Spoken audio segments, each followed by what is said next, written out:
নমস্কার বন্ধুরা, খাবারের ইতিকথা চ্যানেলে সকল বন্ধুদের স্বাগত জানিয়ে আবার চলে এসেছি একটা নতুন ভিডিও নিয়ে। প্লিজ বন্ধুরা, আমাকে আপনারা একটু সাপোর্ট করুন, তাহলে আমি অনেক ভালো ভালো রান্নার ভিডিও আপনাদের কাছে শেয়ার করব। আজকে আপনাদের কাছে শেয়ার করব এই গরমে মন প্রাণ ঠান্ডা করার একটা রেসিপি, সাবুর পায়েস। খুব কম সময়ে কম উপকরণে বানিয়ে ফেলা যায় এই পায়েস। আমি এখানে বড়দানা সাবু নিয়েছি 200 গ্রাম। আপনারাও বানালে বড়দানা সাবুই নেবেন, কারণ এই বড়দানা সাবুতে পায়েসটা দেখতেও খেতে খুবই সুন্দর হয়। প্রথমে সাবু 5 থেকে 6 ঘন্টা ঠান্ডা জলে ভিজিয়ে রাখতে হবে। তারপর সাবু জল থেকে তুলে নিয়ে জল ঝরাতে দিতে হবে প্রায় 10 থেকে 15 মিনিট। ততক্ষণ আমি পায়েসের জন্য দুধটা রেডি করে নেব।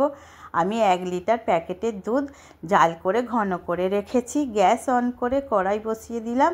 কড়াই ছোট চামচের 1 চামচ ঘি দিয়ে দিতে হবে, সাবুটা দিয়ে দিতে হবে, আর হাফ মিনিটের মতো নাড়াচাড়া করে নিতে হবে। ঠিক যখন এই রকম দলা পাকিয়ে যাবে তখন নামিয়ে নিতে হবে। তারপর কড়াই আবার অল্প ঘি দিয়ে কিছুটা কাজু ও কিশমিশ হালকা করে ভেজে তুলে নিতে হবে। ওই কড়াতেই আগে থেকে জাল করে রাখা দুধ ঢেলে দিলাম। পায়েসের টেস্ট আরও বাড়ানোর জন্য 50 গ্রাম গুঁড়ো দুধও আমি ওর মধ্যে অ্যাড করে দিলাম। সুন্দর গন্ধের জন্য 2টো এলাচও দিলাম। এবার সাবুও দিয়ে দিতে হবে। সাবুটা দেখে আপনাদের মনে হবে দলা পাকিয়ে যাবে, কিন্তু না, দেখুন গরম দুধে সাবুটা দিলে হাতা বা খুন্তির সাহায্যে নাড়তে নাড়তে কী সুন্দর সব একে অপরের থেকে ছেড়ে যাবে। কাজু কিশমিশও দিয়ে দিলাম। আমি পায়েসটা বাতাসা দিয়ে করব, কারণ পায়েসে বাতাসা দিলে কালারটা খুব সুন্দর আসে। দেখুন বন্ধুরা, পায়েসটা কত সুন্দর দেখতে হয়েছে। খুব বেশি ফুটিয়ে ঘন করবেন না, তাহলে চাপ হয়ে যাবে।